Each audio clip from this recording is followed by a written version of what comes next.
Mas eu queria entender um pouco, assim, de você, assim, já que você é um estudioso, um teólogo. O que que o Apocalipse diz pra nós? Que ser cristão é um desafio em qualquer tempo, seja no período apostólico, seja no período medieval, seja no período de hoje. Que o cristianismo é a religião dos perseguidos. Eu disse isso para vocês. Quando o cristianismo estiver confortável, é porque alguma coisa está errada. Começa por aí. O recado inicial é dado para igrejas particulares, paróquias particulares. Vamos entender assim na linguagem de hoje. Porque João, que escreveu o Apocalipse, era um bispo. E ele escreveu uma revelação que ele teve durante um momento de exílio numa ilha grega, sem comer e sem beber. E naquele momento de profunda espiritualidade, onde ele mortificou toda a matéria, toda a carne, e onde prevaleceu o espírito, a espiritualidade é prevalecida quando se mortifica a carne, por isso a igreja nos ensina a fazer jejum e abstinência.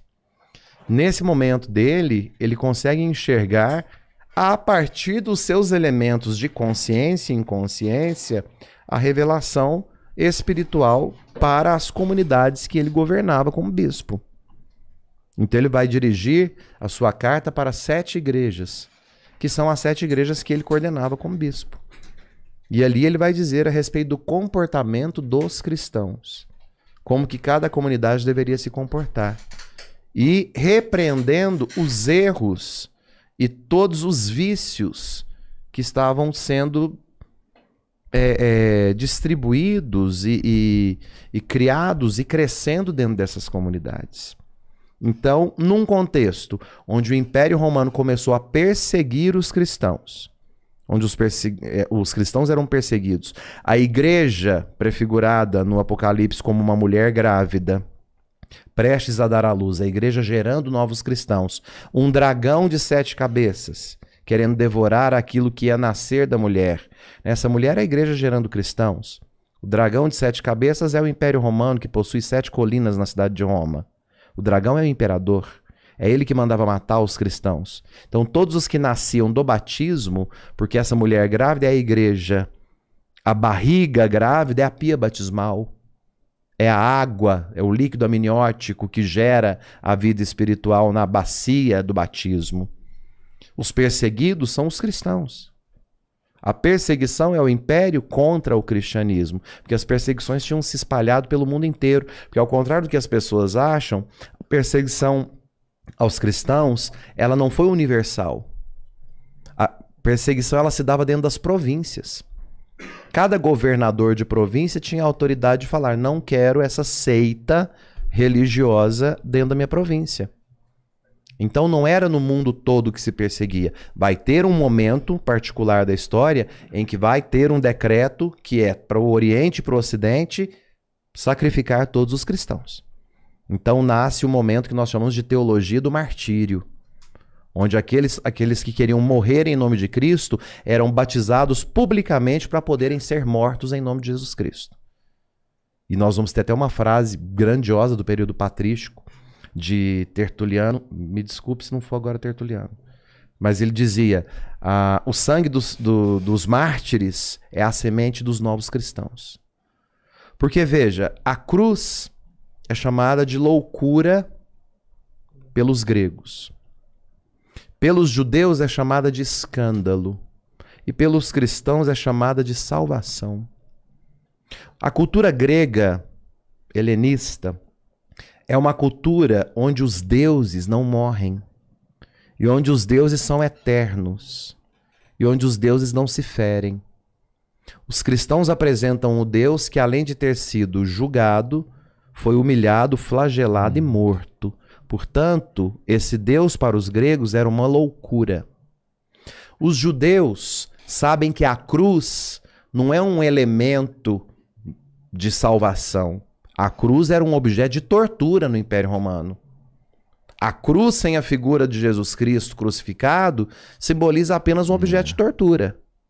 Como que o Messias esperado pelos judeus, num contexto do judaísmo, que vinha para ocupar o trono do rei Davi, com todas as pompas e circunstâncias, poderia ser crucificado como se fazia com os bandidos do Império Romano? Então, para os judeus, a cruz é uma loucura. E agora, para o cristão que olha para a cruz e loucura encontra pros judeus, gregos. para os judeus. Para os judeus é uma loucura também.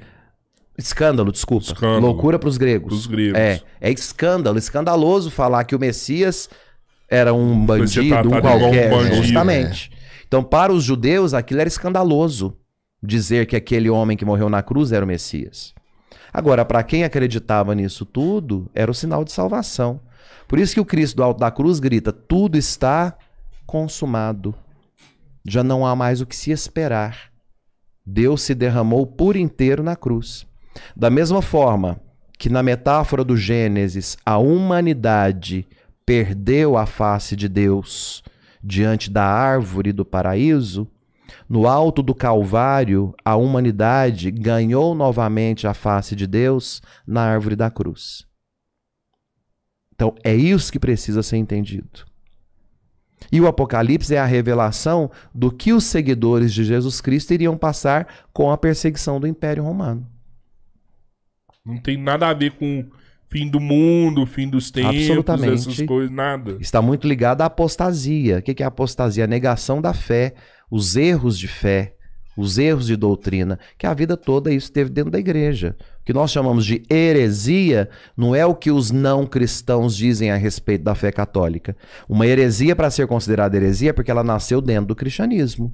Ou seja, uma doutrina falha e errada que o cristianismo produziu. Então é chamada de heresia. Depois de reunir o magistério da igreja na pessoa dos bispos e definir que aquela verdade não pode ser considerada legítima. Aí ela se torna uma heresia. Então heresia é tudo que é produzido dentro da própria igreja de forma errada. Não é o que um não cristão diz a respeito do cristianismo. Porque a opinião de um budista, do hinduísta, de um espírita sobre a igreja católica não interfere em absolutamente nada na vida da igreja católica. O que interessa para a vida da igreja católica é o que o magistério católico nos diz. O magistério são os bispos. Então, mas esse erro foi passado para a grande população, para todo mundo, pela própria igreja. De que modo? Como Porque assim? eu sempre imaginei também o Apocalipse como o final dos tempos, como tudo que era ruim. Mas onde que a igreja publicou isso? Bom, eu assim, os ensinamentos que eu recebi quando eu De era quem? jovem, era tipo assim, da escola. Escola E não é tudo igreja. mais. Da Dona Maria Abud? Da Dona Maria Abud, exatamente. E era de lá mesmo. A diretora da escola católica de E Araraquara. minha avó, Vamos a minha entender avó, por novamente. exemplo, também, eu imaginava que minha avó foi uma também que sempre falou isso, minha mãe falava isso, e são pessoas que viviam dentro da igreja praticamente. Né? Eu imagino que elas não tiraram essas concepções. Isso foi passado em algum momento para elas por alguém. E eu tenho que pensar que foi por algum padre. Porque elas não iam estar ouvindo alguém pregando uma coisa na rua e iam parar para ouvir. São as tias do WhatsApp de antigamente? É, tipo isso. Tipo Pô, eu isso. tinha maior medo do apocalipse. Eu É mesmo, cagava, mano. 2000 não vai passar, não vai morrer tudo. Não, ali. eu tinha uns 8 anos, eu fazia a conta, tipo assim, não, vou morrer novo pra caralho, velho. Tipo assim, Vai chegar 2000 e nós 2000 eu ia me fuder, entendeu? Não, foi foda isso, Os mano. rios vai encher de sangue, né? É, vai As ter uma pragas vai vir, escuridão e o ranger de dentes. o juízo final. E não, e sabe o que eu gritava? E eu tentando ser bom e não conseguia ser bom não de dava jeito tempo nenhum. de melhorar, Não lá, dava. tá fudido. E eu pensava assim, se eu não estiver lá em casa, estiver no meio da rua, estiver sozinho, mano, que eu ainda pensava assim, que se eu chegar lá em casa, eu nem encosto embaixo do meu pai Vai ali. ser um evento, né? Era. Do apocalipse pra Entendeu? vocês. Isso É uma foi- coisa assim com data Foi marcada. muito macabro, sei A gente tem que ter muito cuidado com isso, né? Eu ouço muito isso que você falou. Porque a minha catequista, essa catequista pelo menos já leu os documentos da igreja sobre isso.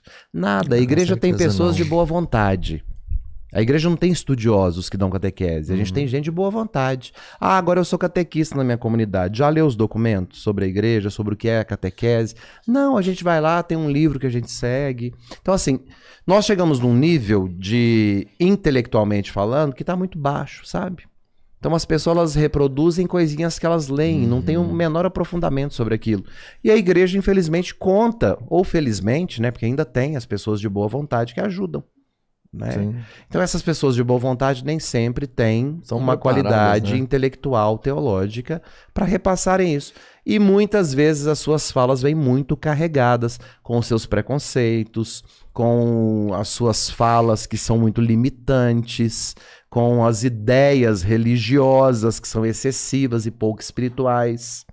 Então, tudo isso carrega muito esses discursos, né? Agora, a igreja mesmo nunca afirmou a respeito disso. Não há um documento da igreja que você encontre para afirmar a respeito disso. Cara, e o mais engraçado é que o livro tá ali, tem na casa de todo mundo e a gente não lê esse negócio. Não, Pior, né? justamente. Toda casa. A gente Não, e é lê uma isso daí. superstição, né? O católico ele é tão besta que ele tem a Bíblia em casa achando que vou deixar ela aberta.